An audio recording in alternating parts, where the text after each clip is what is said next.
kung wala kayo sa subpina, hindi mapag-uusapan niyang mga subpina na hihilingin po ng prosecution o maging ng depensa sa pre-trial conference. Yan po ay maaari niyong ma-raise, yan ba'y allowed ng rules po ng impeachment na ang sino man pong panig humingi ng saklolo sa impeachment court to issue subpoena?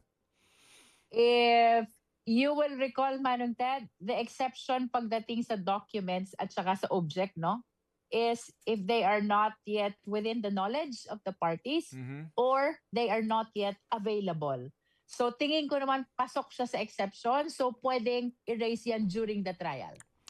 Opo, gaya po ng actual bank record ng nasa sakdal.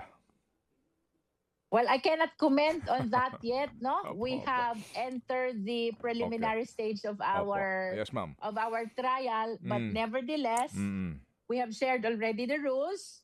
Kung hindi pa available sa possession ng parties, of course, we can justify that before the impeachment court. All right. Opo, kasi nga po baka dumating sa takdang panahon yung pong ganung ngang sitwasyon na hihingi ang prosecution o depensa ng tulong sa court para nga magsubpina either ng tao na mag-testify o kaya po naman ng anuman pong karagdagang ebidensya o dokumento. Alam mo, Manong Ted, itong compulsory process ng court, this is actually a measure that is given to both parties. Not only the prosecution but even the defense para makompel ang production ng documents or objects which are not yet in their possession, no?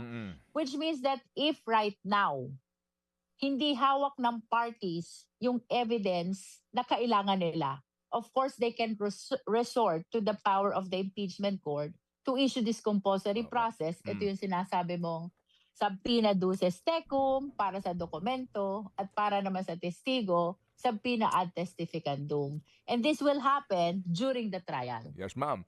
And ito po kasi hindi pa ito sarado, no? Yung dami siguro ho ng testigo kasi o kaya maghahayag po ng kanilang testimonya kasi nasa kapangyarihan din po ng impeachment court kung ang mga judges mismo kapag may nabanggit na naman pong pangalan sa testimonya ni Numan ay maaari magpatawag ng karagdagan pong maghahayag ng testimonya. That is correct, Manong Ted. As a matter of fact, that falls within the exclusive prerogative power of the senator judges kung meron silang gustong isubpoena na additional witnesses. At earlier, binanggit ko din kung may issue ng safety and security, pwedeng reservation lang muna ang banggitin namin during pre-trial conference and pre-trial brief, saka natin i-disclose during the trial. Opo. At ma'am, diyan po sa usapin po ng mga pagsubpina, papaharap po ng mga tao bilang testigo o maghahayag po ng kanilang testimonya, majority vote po ang botohan dyan ng mga... That's what I understand. Majority of present, no? Maliwanag yun. We call that simple majority. Majority of the present senator judges. And that will be subject to the discretion of the impeachment court whether or not i-grant nila yung motion for the issuance of subpoena. And that will be raised not by the prosecution but a member of the court. Well, even the parties can raise that. Pwede tayong mag-motion. The prosecution, the defense, and even the senator judges. So actually, pagdating sa senator judges, walang limit yung power nila actually. They can participate during the direct, they can participate during the cross. Ang tawag namin doon, clarificatory questions. Pagdating dito sa mga motions, they can actually raise also motions which are relevant to the proceeding of this impeachment trial.